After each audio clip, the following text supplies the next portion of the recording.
प्यारे साथियों, तो कैसे हैं आप सब कमेंट बॉक्स में बताइएगा कैसे हैं। तो देखिए, आज हम लोग लेके आए हैं बिहार डीएलएड संयुक्त परीक्षा का गणित का सवाल। ये सवाल आपको 6/4/2024 में पूछे गए सवाल है और इसी तरह के सवाल आपको हर एक संयुक्त परीक्षा में देखने को मिलते हैं। ठीक है, इसी से रिलेटेड सवाल आपको देखने को मिलते हैं। तो वीडियो के एंड तक बने रहिएगा, वीडियो काफ़ी ज़्यादा इंपॉर्टेंट रहने वाली है।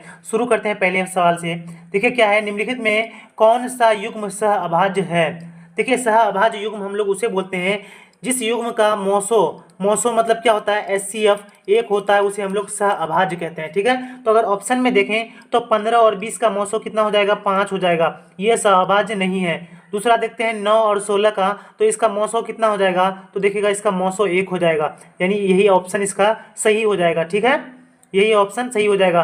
15 और 52 का अगर मौसो देखें तो देखिए 15 और 52 का मौसो कितना हो जाएगा, तो इसका मौसो भी 1 हो जाएगा। कितना हो जाएगा, 1 हो जाएगा। ठीक है, 15 और 52 का मौसो भी 1 हो जाएगा, तो यह भी सहअभाज्य है। अगला देखते हैं 21 और 84 का, इसका मौसो कितना हो जाएगा, तो इसका मौसो 21 हो जाएगा। तो देखिएगा इस ऑप्शन में ना 2 आंसर सही है। ठीक है, अब किस हिसाब से इसको क्वेश्चन को बनाया गया था, किस हिसाब से इसको सेट किया गया था, लेकिन 2 ऑप्शन इसका सही हो जाएगा। ऑप्शन बी और सी दोनों सही है। आगे बढ़ जाते हैं। अगला सवाल है, देखिएगा यहाँ पे कि 6 और 20 का मौसो क्या है, 2, 6, 60 या 20। तो देखिए 6 और 20 का मौसो निकालेंगे तो बस सिंपल विधि से हम लोग क्या करते हैं, मौसो ज्ञात कर लेते हैं अभाज्य गुणनखंड से। तो 2 तिया 6, 2.20 और नहीं चलेगा, नहीं चलेगा। इसका मतलब जो जो इधर आया, ठीक है, कितना से चला, तो 2 से चला, यानी कि 2 ही इन दोनों का क्या मौसो हो जाएगा। ऑप्शन ए इसका सही आंसर हो जाएगा। अगला बात कर लेते हैं 48 नंबर में, 148 तथा 124 का मौसो क्या होगा। ठीक है, फिर मौसो निकालने बोला है। तो देखिए इस तरह से जब दिया हुआ रहता है तो हम लोग क्या करेंगे, 124 को यहाँ लिख लेते हैं, 148 को यहाँ लिख लेते हैं, भाग विधि से मौसो ज्ञात करते हैं। तो 124 को चलाएंगे एक बार में तो 124 हो जाएगा, घटाएंगे यहाँ पे 4 बचेगा, यहाँ पे 2 बचेगा। ठीक है, फिर से 124 को यहाँ पे लिख लेंगे और इसको चलाएंगे तो 24 5 कितना हो जाएगा, 120 हो जाएगा। अब नीचे में कितना बचा, 4। अब फिर से इस वाले 24 को हम यहाँ उतार लेंगे। ठीक है, तो देखिएगा 4 6 के 24, पूरा पूरा कट गया। तो देखिए जब पूरा पूरा कट जाता है तो अंतिम बार किस से कटता है, तो 4 से कटा, 4 ही इसका मौसो हो जाएगा, यानी ऑप्शन डी इसका सही आंसर हो जाएगा। चलिए आगे बढ़ते हैं। अगला सवाल है 49 नंबर में कि बहुपद 4x² - 4x + 1 के शून्यांकों का गुणनफल निम्नलिखित में कौन है। शून्यांकों का गुणनफल ज्ञात करने बोला है। सबसे पहले बहुपद से a का मान लिख लेते हैं, तो a का मान हो जाएगा 4। ठीक है, जो x² के साथ यहाँ पे ये a का मान होगा, ये b का मान होगा और ये c का मान होगा। तो a का मान हो गया 4, b का मान हो गया -4, c का मान हो गया 1। तो शून्यांकों का गुणनफल होता है यानी अल्फा इंटू बीटा, इसका मान क्या होता है, तो c/a होता है। c का मान कितना है, 1 है, और a का मान कितना है, तो 4 है। 1/4 हो जाएगा। इसका सही आंसर देखिए किस ऑप्शन में है, तो ऑप्शन डी में है। देखिए बहुत ज़्यादा आसान सवाल आपको पूछा गया है, बस आपको प्रैक्टिस जारी रखना है। देखिए 50 नंबर सवाल क्या है कि यदि बहुपद p(x) का एक शून्यांक a हो तो p(a) का मान क्या होगा। देखिए ये सवाल कई कई एग्जाम में पूछा गया है। ठीक है, तो देखिए ये डीएलएड वालों का फेवरेट क्वेश्चन है, ये आप बढ़िया से देख के जाइएगा, यहाँ से आपको सवाल गलती नहीं होना चाहिए।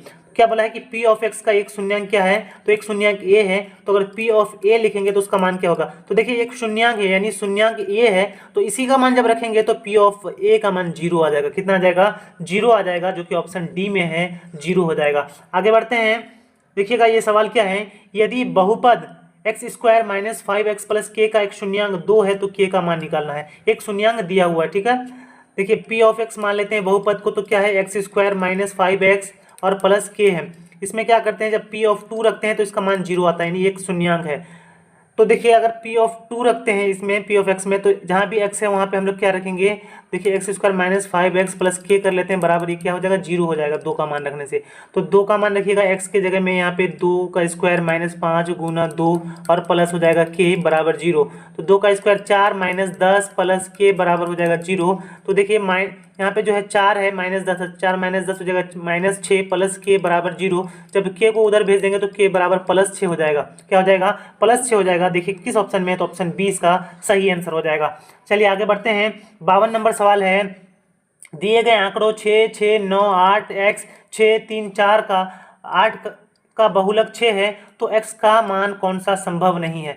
देखिए आंकड़ों का बहुलक कौन होता है, बहुलक वो होता है बहुलक वो संख्या होती है जो सबसे ज़्यादा बार आती है। तो इसमें देखिएगा कौन सा संख्या ज़्यादा बार आया है, 6 एक बार, 2 बार, यहाँ पे एक बार आया, 3 बार, तो 6 3 बार आया, ठीक है।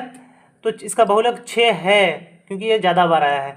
लेकिन कौन सा नहीं होगा, तो देखिए और कौन सा संख्या यहाँ पे ज़्यादा बार आया, तो 8 एक बार आया, यहाँ पे एक बार और आया, 2 बार। अगर 8 अगर हम फिर से अगर इस आंकड़े में x के जगह में दे देंगे तो इसका बहुलक ना तो 6 होगा ना तो 8 होगा, यानी ये गड़बड़ हो जाएगा, यानी कि 8 ही संभव नहीं है, x का मान 8 संभव नहीं है। उसके अलावा अगर कुछ भी मान रख देंगे तो बहुलक 6 ही रहेगा, ठीक है। ऑप्शन ए करेक्ट हो जाएगा। आगे बढ़ते हैं, 54 नंबर सवाल देखिएगा, क्या है कि यदि द्विघात समीकरण के x square plus 6x plus 4 के बराबर 0 के मूलों का योग तथा गुणनफल समान हो तो k का मान ज्ञात करें। मूलों का योग और गुणनफल समान बोला है, तो देखिए सबसे पहले हम a का मान लिख लेते हैं। a का मान हो जाएगा k, b का मान क्या हो जाएगा, तो b का मान हो जाएगा 6, c का मान कितना हो जाएगा, तो 4k हो जाएगा। यहाँ से ये a का मान हो जाएगा, ये b का मान हो जाएगा और ये c का मान हो जाएगा। लिख लिए, क्या बोला है, शून्यांकों का योग तो हो जाएगा अल्फा प्लस बीटा, और जो बराबर क्या होगा, तो अल्फा इंटू बीटा। बोल दिया है कि योग और गुणनफल बराबर होगा, तो योग क्या होता है, -b/a होता है और गुणनफल होता है c/a, ठीक है।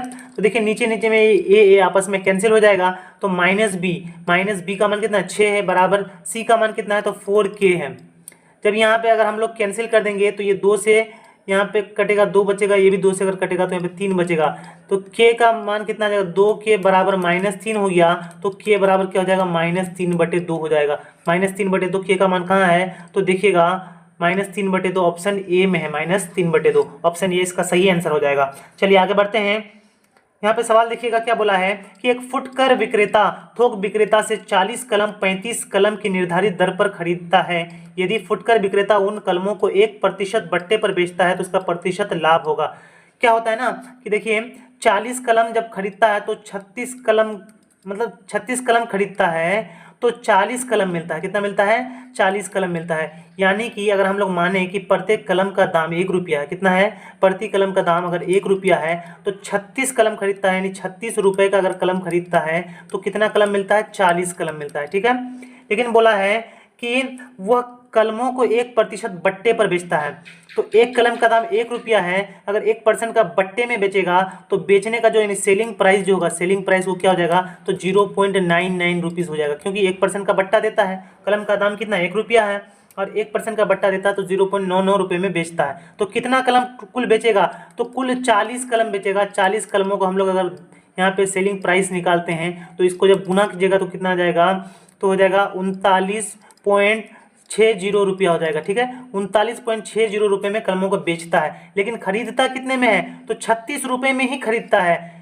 तो 36 रुपये में खरीदा और 39 रुपये 60 पैसे में बेचा, तो लाभ कितना का हुआ, तो अगर आप लाभ देखिएगा तो लाभ कितना का हुआ, तो 3.60 रुपये का लाभ होता है। कितने पर लाभ होता है, तो लाभ हमेशा करीब मूल्य पर निकाला जाता है, तो लाभ 36 पर निकाला जाएगा, ठीक है। तो 3.60/36 कर लेंगे और प्रतिशत निकालने के लिए हम लोग इसका प्रतिशत ज्ञात करेंगे, यानी 100 से गुना कर देंगे, 100 से गुना कर देंगे।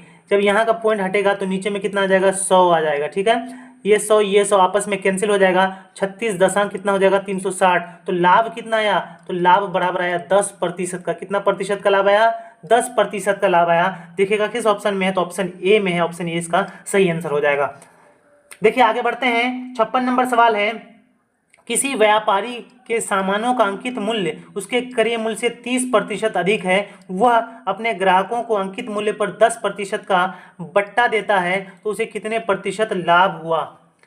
देखिए क्या है कि वो क्या है कि सामानों का अंकित मूल्य उसके क्रय मूल्य से 30% अधिक है, ठीक है। अंकित मूल्य क्रय मूल्य से, तो मान लेते हैं कि इसका क्रय मूल्य कितना है, क्रय मूल्य 100 रुपये है, ठीक है। 100 रुपये में खरीदता है और अंकित मूल्य कितना रखता है, 30% अधिक, तो अंकित मूल्य को हम लोग MRP बोलते हैं। MRP कितना रखा, 30% अधिक, तो 100 का 30% अधिक कर देंगे तो 130 रुपया, यानी 130 रुपया MRP रखा है, 100 रुपया में खरीदा है, लेकिन MRP में 10% का बट्टा देता है। बट्टा मतलब छूट, डिस्काउंट। तो 130 में से अगर 10% बट्टा निकाल देंगे तो 130 का 10% कितना होता है, 13 होता है। तो 13 अगर इसमें से निकाल देंगे तो कितना बचेगा, 117, यानी 117 का सेलिंग प्राइस होता है। क्या होता है, 117 में बेचा जाता है और खरीदा कितने में गया है, तो 100 रुपये में खरीदा गया। तो बोला है कि लाभ का प्रतिशत ज्ञात कीजिए, तो 100 में खरीदा और बेचा कितना है, तो 117 में। लाभ कितने का हुआ, 17 रुपये का लाभ हुआ। 17 रुपये का लाभ किस में हुआ, तो 100 में लाभ हुआ, यानी हमेशा लाभ क्रय मूल्य पर जोड़ा जाता है। और प्रतिशत निकालने के लिए 100% से गुना कर देंगे तो ये 100 आपस में कैंसिल हो जाएगा। कितना आ जाएगा? 17% आ जाएगा। देखिए 17% यहाँ है नीचे ऑप्शन में, यहाँ है देखिएगा 17% ऑप्शन डी में है। ऑप्शन डी इसका सही आंसर हो जाएगा। ठीक है, चलिए अगला सवाल देख लेते हैं। 57 नंबर में क्या है कि बिंदुओं 3, 4 और x एक मूल बिंदु से समदूरस्थ है तो x का मान ज्ञात करें। देखिए एक मूल बिंदु है, मूल बिंदु का निर्देशांक क्या होता है? 0, 0 होता है। तो मूल बिंदु से यहाँ से एक बिंदु 3, 4 है और एक बिंदु क्या है? तो एक बिंदु है x1। ये दोनों समदूरस्थ है। समदूरस्थ का मतलब समान दूरी पर है। तो समान दूरी पर है तो अगर हम लोग इस वाले बिंदु को a मान लेते हैं, इसको P मान लेते हैं और इसको B मान लेते हैं तो AP बराबर क्या हो जाएगा? AP बराबर हो जाएगा BP, क्योंकि दोनों दूरी समान लेना है। तो दूरी का फॉर्मूला हम लोग अगर लिखें तो जो देखिए दूरी का फॉर्मूला तो होता है लंबा, लेकिन अगर आपको मूल बिंदु से दूरी निकालना है तो आप क्या कीजिएगा? सीधा आप बिंदु को उठा के उसके दोनों x और y के मान का स्क्वायर कर दीजिए। 3 का स्क्वायर कर देंगे और ये 4 का स्क्वायर कर देंगे। ये जब मूल बिंदु से दूरी निकालना है तभी ये काम आएगा। ठीक है, अब इसका भी मूल बिंदु से दूरी निकालेंगे तो x का स्क्वायर कर देंगे और प्लस यहाँ पे 1 का स्क्वायर कर देंगे। ठीक है, तो 1 का स्क्वायर कर देंगे। देखिए दोनों तरफ वर्गमूल है, ये आपस में कैंसिल हो जाएगा। तो यहाँ पे बचा क्या? 3 का स्क्वायर 9, 4 का स्क्वायर 16 और इधर बराबर x स्क्वायर प्लस 12, सॉरी 12 नहीं, 1 का स्क्वायर 1 ही है। कितना है? 1 होगा, यहाँ पे 12 नहीं होगा। तो यहाँ पे देखिएगा 16, 9, 25 हो जाएगा। 25 बराबर कितना हो जाएगा? x स्क्वायर प्लस 1 हो जाएगा। जब 1 इधर आके घट जाएगा तो x स्क्वायर का कितना मान हो जाएगा? 24 हो जाएगा। x स्क्वायर का मान 24 आ गया। x स्क्वायर का मान 24 आ गया। जब स्क्वायर हटाएंगे तो इस पर प्लस माइनस √24 हो जाएगा। तो 24 को अगर हम लोग लिखें तो क्या लिखा जाएगा? 2√6 लिखा जाएगा, प्लस माइनस 2√6। तो देखिएगा किस ऑप्शन में है? ऑप्शन बी में है, प्लस माइनस 2√6। ऑप्शन बी इसका सही आंसर हो जाएगा। देखते हैं अगले सवाल को। 58 नंबर सवाल है कि 5 कोस थीटा 0 तथा 0.5 साइन थीटा के बीच की दूरी है। दो बिंदु दिया गया है, इसके बीच की दूरी मांग रहा है। तो दूरी का फॉर्मूला क्या होता है? दूरी का फॉर्मूला होता है √x2 माइनस x1 का होल स्क्वायर और प्लस में y2 माइनस y1 का होल स्क्वायर। ठीक है, अब इन सभी मानों को यहाँ पे रखते हैं। तो देखिए जो पहला होगा ये x1 का मान होगा, ये y1 का मान होगा, ये x2 का मान होगा, ये y2 का मान होगा। तो x2 का मान कितना है? तो 0 माइनस x1 का मान कितना है? तो 5 कोस थीटा है। इस पर होल स्क्वायर चढ़ा देंगे और प्लस y2 का मान कितना है? तो y2 का मान है 5 साइन थीटा और माइनस y1 का मान कितना है? तो 0 है। इस पर भी स्क्वायर चढ़ा देंगे। अब देखिए इसको अगर हल कीजिएगा तो 0 माइनस 5 कोस स्क्वायर थीटा हम लोग लिखेंगे क्या? तो माइनस 5 कोस स्क्वायर थीटा ही होगा। इसका स्क्वायर कर देंगे तो कितना हो जाएगा? 25 कोस स्क्वायर थीटा हो जाएगा और प्लस यहाँ पे भी कितना हो जाएगा? तो 25 साइन स्क्वायर थीटा हो जाएगा। 25 साइन स्क्वायर थीटा हो जाएगा। अब देखिए दोनों में 25 है तो 25 को हम लोग अगर कॉमन ले लेते हैं तो यहाँ पे अंदर में क्या बचता है? Sine square theta plus cos square theta बचता है। ठीक है, तो 25 और sine square theta plus cos square theta का मान कितना हो जाएगा? 1 हो जाएगा। तो देखिए 25 और 1 गुना होकर 25। 25 का वर्गमूल क्या होता है? तो साथियों 25 का वर्गमूल 5 होता है। 5 इकाई इसका सही आंसर हो जाएगा, जो कि ऑप्शन ए में है। चलिए बहुत बढ़िया, आगे देख लेते हैं। 59 नंबर सवाल है कि थेल्स के सबसे प्रसिद्ध शिष्य कौन थे? पाइथागोरस, यूक्लिड, हीरोन या इनमें से कोई नहीं? तो थेल्स के सबसे प्रसिद्ध शिष्य कौन थे? पाइथागोरस थे। ठीक है, ऑप्शन ए इसका सही आंसर हो जाएगा। चलिए 60 नंबर सवाल देख लेते हैं। यहाँ पे क्या पूछा है कि यदि एक जीवा ए बी वृत्त के केंद्र पर 60 डिग्री का कोण अंतरित करती है तो ए और बी पर स्पर्श रेखाओं के बीच का कोण है। देखिए क्या है कि एक वृत्त है, एक वृत्त बना लेते हैं। ठीक है, ये वृत्त है। तो वृत्त में क्या बोला है कि एक जीवा है ए बी, क्या है? एक जीवा ले लेते हैं। जीवा ये होता है, ये ए है, ये बिंदु क्या है? बी है। इसके कोण पर केंद्र के द्वारा कितना डिग्री का कोण अंतरित होता है? तो यहाँ पे देखिएगा, यहाँ पे 60 डिग्री का कोण बन रहा है। और बोला है कि ए बी पर स्पर्श रेखा, तो ए पर एक स्पर्श रेखा ऐसे गया है और बी पर एक स्पर्श रेखा ऐसे गया है। तो यहाँ पे क्या कोण बन रहा है, यही हमें ज्ञात करने बोला है। तो देखिएगा यहाँ पे अगर हम लोग देखें तो अगर ये केंद्र को O मान लेते हैं और इस बिंदु को अगर P मान लेते हैं तो यह एक चतुर्भुज हो जाता है, OAPB एक चतुर्भुज हो जाता है। और एक कोण चतुर्भुज का पता है 60 डिग्री, और जो त्रिज्या के साथ जो स्पर्श रेखा है वो 90 डिग्री का कोण बनाता है। ये आपको ध्यान रखना है। त्रिज्या के साथ जो स्पर्श रेखा 90 डिग्री का कोण बनाएगा तो चतुर्भुज के चारों कोनों का योग कितना होता है? 360 होता है। अगर हम लोग यहाँ पे तीनों कोनों को जोड़े तो कितना हो जाएगा? तो 90 + 90 प्लस कितना है 60 है, जोड़िएगा 90 90 180 हो जाएगा, 180 और 60 कितना हो जाएगा 240 हो जाएगा। तीन कोण का मान 240 है और एक कोण क्या जोड़ें कि मान 360 हो जाएगा, यानी सभी चारों कोणों का मान कितना होगा 360 होगा। तो एक कोण कितना हो जाएगा, तो एक कोण 120 हो जाएगा, जो कि ऑप्शन डी में है, ऑप्शन डी इसका करेक्ट आंसर हो जाएगा। चलिए आगे देख लेते हैं। 61 नंबर सवाल है, यदि त्रिभुज ए बी सी समरूप है त्रिभुज पी क्यू आर, तो area of A B C और area of P Q R 121 अनुपात 169 है, तो बी सी बटे क्यू आर निकालना है। देखिए एरिया दिया हुआ है, एरिया दिया हुआ है ए बी सी का, और एरिया दिया हुआ किसका, एरिया दिया हुआ है पी क्यू आर का। कितना दिया हुआ 121 बटे में 169, तो इनका भुजा है बी सी और क्यू आर, इसका हमें अनुपात निकालना है। तो बी सी बटे में क्यू आर निकालेंगे तो हम लोग क्या करेंगे, इसका क्षेत्रफल का वर्गमूल कर देंगे। ठीक है, बस कुछ नहीं करना है, जब भी भुजा निकालना है तो वर्गमूल कर दीजिए, लेकिन भुजा से क्षेत्रफल निकालना है तो वर्ग कर दीजिए। तो देखिए इसका वर्गमूल ज्ञात कर लेते हैं। तो 121 का वर्गमूल 11 हो जाएगा, 169 का वर्गमूल 13 हो जाएगा, तो कितना हो गया 11 बटे 13, यानी कि 11 अनुपात 13 होगा इसका आंसर। देखिए किस ऑप्शन में है, तो ऑप्शन बी इसका सही आंसर हो जाएगा। चलिए आगे देख लेते हैं। 62 नंबर सवाल है, एक समचतुर्भुज का क्षेत्रफल 240 सेंटीमीटर स्क्वायर है और एक विकर्ण 16 है, तो दूसरा विकर्ण क्या होगा। देखिए समचतुर्भुज का क्षेत्रफल का फॉर्मूला क्या होता है कि 1/2 गुना दोनों विकर्णों का गुणनफल, दोनों विकर्णों का गुणनफल। तो देखिए क्षेत्रफल 240 दिया हुआ, रख देंगे 1/2।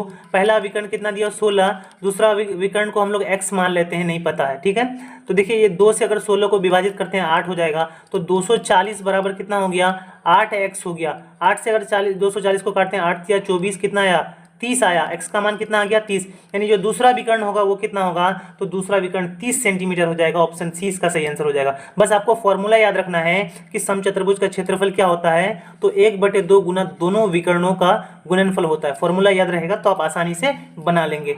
अगला देखिएगा 63 नंबर सवाल है कि एक घन के सभी 6 फलक होते हैं। एक घन है, तो घन का अगर सभी 6 फलकों को हम लोग अगर खोल दें, तो पहला फलक, ये दूसरा फलक हो गया, ये तीसरा फलक हो गया, ये चौथा फलक हो गया, उस तरह से ये 5वां फलक हो जाएगा और एक छठा फलक हो जाएगा। तो इस तरह से जब हम लोग घन को खोलते हैं तो ये 6 फलकों में विभाजित हो जाता है, और ये इसके सारे जो फलक होते हैं वो सभी समान होते हैं। क्या होते हैं, समान होते हैं, क्योंकि ये घन है तो घन के सभी फलक समान होंगे। ऑप्शन ए सही आंसर हो जाएगा। बढ़ते हैं आगे।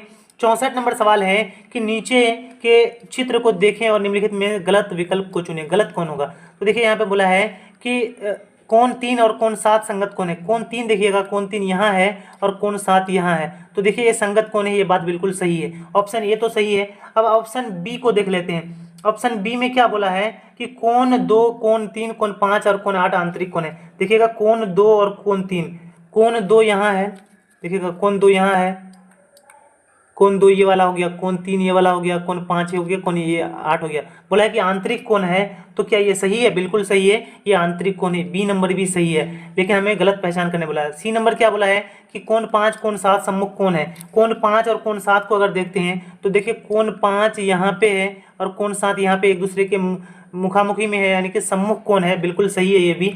तो अगर तीनों ऑप्शन सही है तो कौन सा ऑप्शन गलत हो जाएगा, तो ऑप्शन डी इसका गलत हो जाएगा कि कोण 2, कोण 3, कोण 5 और कोण 8 बाह्य कोण है। तो बाह्य कोण नहीं है, बल्कि वो ऑप्शन बी में दिया गया है कि ये आंतरिक कोण है। ठीक है, तो ऑप्शन डी ही इसका सही आंसर हो जाएगा।